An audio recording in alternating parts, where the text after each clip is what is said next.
These days, if you're like me and you're shopping for a new TV for your new home, you'll probably find yourself spoiled for choice, especially when it comes to affordable options. But if you're really like me, then you're probably a bangsawan who will spare no expense for the ultimate home entertainment. Especially since you are stuck at home working all day, and by working I mean binging Squid Game on Netflix. Today, we're going to be checking out Samsung's cutting-edge flagship QN900A Neo QLED 8K smart TV that starts at a whopping 24,999 ringgit or $5,000 for this smaller 65-inch version. Is this giant price tag what a lot of you guys call the Samsung Premium? Or is this TV so technologically changgay and visually stunning that it's worth every cent? But Shane, with 25,000 ringgit, I can buy a car with it. The truth is, bro, a car that you can buy with 25,000 ringgit, you don't really want to drive. But a TV that you can buy for 25,000 ringgit, you'll want to watch and play games on it every day. So tell me now, who is spending their money irresponsibly?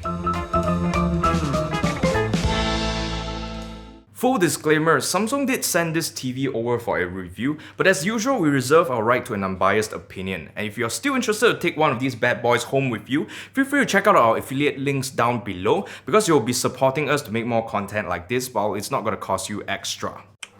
Recently, because I've been reviewing more affordable options for everyday consumers, some of our bangsawan viewers are feeling a little left out. They said that because their travel plans have been mostly cancelled due to the current global situation, they have some extra money to spend, so they are looking to go big or go home. Right now, at the top of the line, you should only concern yourself with two main types of TV panel technology, QLED and OLED. I'm not going to be able to get too in-depth about the difference between the two, but if you're interested to find out more about the difference between OLED and QLED, please leave a comment down below and I might just make a proper video on it. Anyways, it seems like a lot of people actually have a biased preference over for OLED, myself included, probably because we're so used to the AMOLED on the primary device that we spend the longest every day staring at our phones. But I've also been a little curious about why Samsung decided to stick to their guns to QLED in recent years. Surely there's some merit to the tech, and I'm actually a little excited to dive right into it. The 65-inch Samsung QN900A Neo QLED 8K Smart TV is priced at 24,999 ringgit, while the 75-inch version is priced at 36,999 ringgit, and the 85-inch at 49,999 ringgit. That should be more or less on par with flagship offerings from Samsung's main competitors. Samsung's QN900A has a very minimalist design with impossibly thin bezels for what Samsung calls the Infinity One screen that should help it fit in most rooms to give you an incredibly immersive viewing experience. It is really slim with a metal frame that is perforated at the sides, and the stand is centered and takes up very little space, making it perfect for smaller TV consoles, but is still quite sturdy and holds up the weight of the entire TV just fine. With the design of the stand, you also get a little bit more room under the TV for something like a soundbar should you want to leave the TV unmounted. There's even an additional advantage if you do use a Samsung soundbar, which I will cover in a bit. At the back, you'll find a black textured plastic finish with holes for a VESA 400x300 wall mount. It even comes with a no-gap wall mount, so it's definitely going to look great on your wall. Overall, the QN900A has a premium build quality with very minimal wobble for a 65-inch TV on a relatively small stand. Without the stand, the TV is 1433.1mm wide, 819.9mm tall, and 15.2mm deep, and weighs 22.1 kilograms. The stand is 8 kilograms and lifts the TV up about 72.1mm or about 2.8 inches. In terms of specifications, this is a 65-inch version of the TV, and the resolution is 7680 pixels by 4320 pixels, and it displays 1 billion colors because this is 10-bit. The panel technology is VA, and the backlighting is a quantum mini LED, and also we have local dimming here, and the panel manufacturer is of course Samsung. Next, let's check out the picture quality. And firstly, in terms of contrast ratio, which is very important when consuming content and gaming, especially in darker rooms like this, a higher contrast ratio means that the TV is capable of displaying deeper blacks, improving the overall quality of the image. Like I previously mentioned before, I don't really have a luminance meter to properly measure this, so I'm just gonna draw upon my internal library of all the TVs I've personally owned or tested so far. For context, this is usually where OLEDs shine since the blacks would be pitch black with all the pixels turned off. While it is not at the OLED level, the contrast ratio for this TV is still very good and definitely much better than most IPS. Turning on local dimming will definitely improve this much further. Speaking of local dimming, with the mini LED backlighting, we get 1920 dimming zones. It performs quite well except for some blooming around brighter objects that can be quite noticeable around things like subtitles.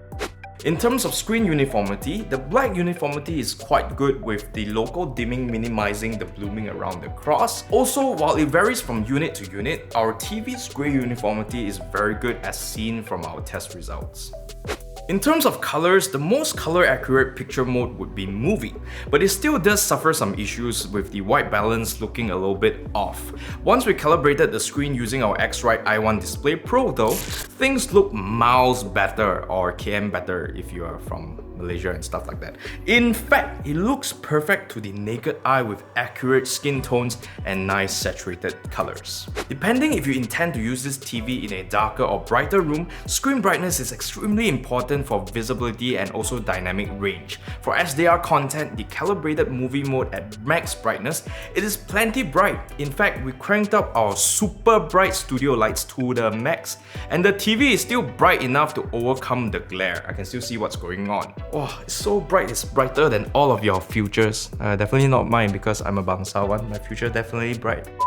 Okay, now that we're back to the normal brightness setting, I just want to tell you that the TV here also has amazing brightness for HDR content that meets the requirement for HDR10+. To get the most natural image, I suggest that you set your local dimming to high and turn down the ST2084 to -1 or 2 to help mitigate what seems to be an over-brightening in the overall image. Honestly, I had a blast watching HDR content as well as playing Final Fantasy VII Remake on my PS5 with the QN900A, and I have to say that this has got to be one of the best experiences I've had with HDR in a while.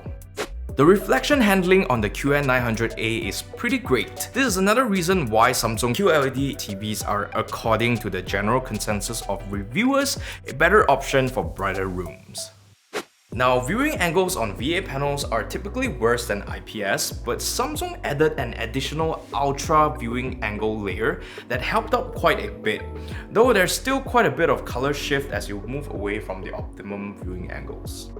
Hooking up your console or PC and switching on the game mode, you'll get access to the game bar, which allows you to change settings for input lag, VRR, which is variable refresh rate, for that FreeSync Premium Pro to deal with the screen tearing, sound output, screen ratio and position, as well as displaying your FPS. Also, to deal with motion blur and ghosting, Samsung has something called the Motion Accelerator Turbo Plus, which is more commonly seen in gaming monitors. Basically, the backlight is switched off to insert a black frame in between frame changes to kill off any residual image from the previous frame. With game mode on and disabling local dimming because it was affecting us reading the results, we're happy to report that this TV is excellent for gaming with minimal input lag and response time, as well as motion blur.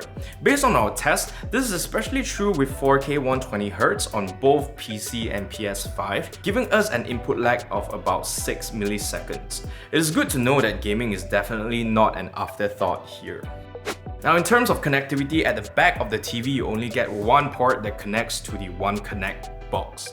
Wow, clever. That you can install behind the TV or on the stand. On the box, you get 4 HDMI 2.1, one of them being an eARC connection, 1 digital optical audio out, 1 Ethernet port, 1 antenna in, 2 USB that only has 0.5 amp in terms of current, and 1 USB that runs 5 volts at 1 amp, so you can use it for your hard disk and stuff like that. There's no 3.5mm audio jack here, as well as AV. Having all the HDMI ports being HDMI 2.1 is great if you want to hook up multiple current gen consoles or a PC with RTX 3090s like Limpet. With HDMI 2.1, here are the resolutions that are supported.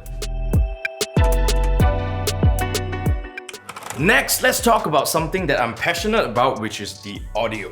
The QN900A comes with dedicated speakers at the back. In terms of frequency response, it is fairly balanced with decently clear mids and treble, but lacking quite a bit in the low end. Though it does get quite loud without mid-bass bloat, so it should be good for most forms of content consumption. Now, if you pair this TV with a Samsung soundbar and use their Q Symphony feature, it allows the TV and soundbar to work together as one cohesive audio system with a much larger soundstage. It also reintroduces much needed bass to bring the audio to a whole nother level.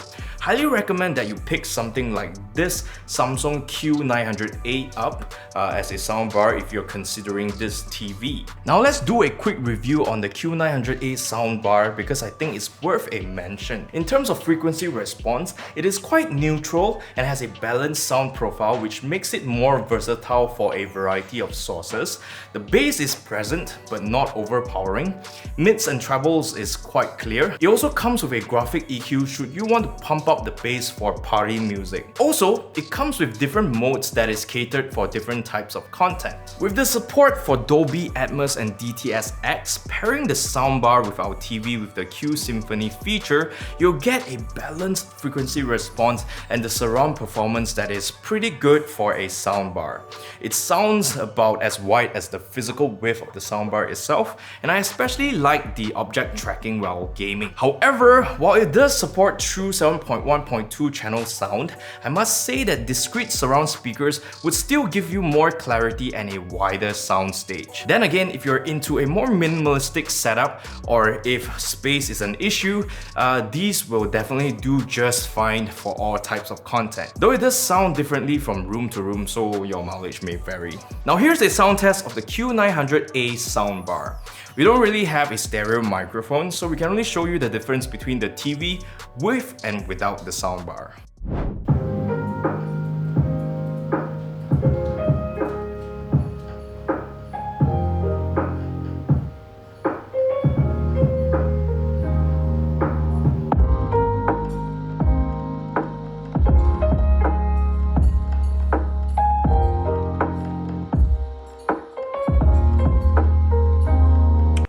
For smart TV features, we get Samsung's Tizen OS, and while I have a personal preference for stock Android TV, I still find it pretty easy to use. The App Store is quite populated with apps that run smoothly, and overall the interface is also quite responsive and bug-free as far as our tests are concerned.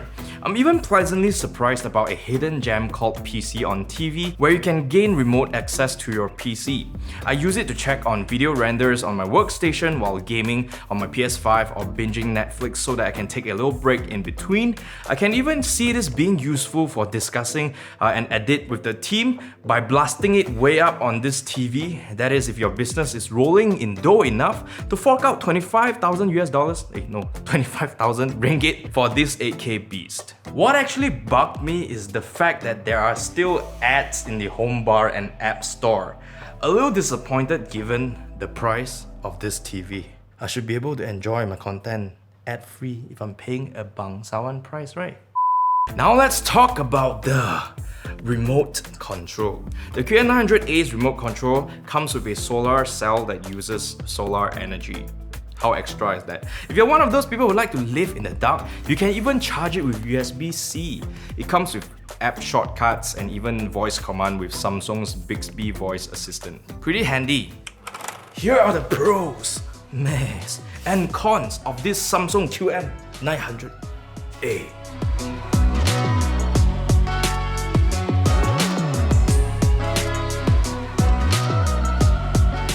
I give this Samsung QN900A Neo QLED 8K Smart TV a maybe not very #cheap buy, except for bangsawan's 9 out of 10. While there are definitely still some very minor quirks, if you're getting a TV for a bright room and have quite a bit of cash to splash, then this TV is perfect for both watching movies and gaming in both SDR and HDR. With 4 full-size HDMI 2.1 ports, you can hook up a PS5, Xbox Series X, a kick-ass gaming PC, and still have one more to spare. Pair it up with a Samsung Q900A soundbar, and you get a complete package for the ultimate minimal home entertainment experience, especially in rooms where you don't have the space for a full home theater setup. And that's all, folks. If you thought this video is awesome, you know what to do. Don't forget to like and share so that Amma, Uncle, Auntie, and your grandfather, grandmother all can see this video. And leave a comment down below if you have any questions regarding this TV or any other TV, and I'll try my best to reply to you. Subscribe to our YouTube channel and hit the notification bell so that you don't miss out on more content like this, and follow us on Facebook and Instagram to see more shenanigans from the Mock House crew. And I'll see you in what? In the next one!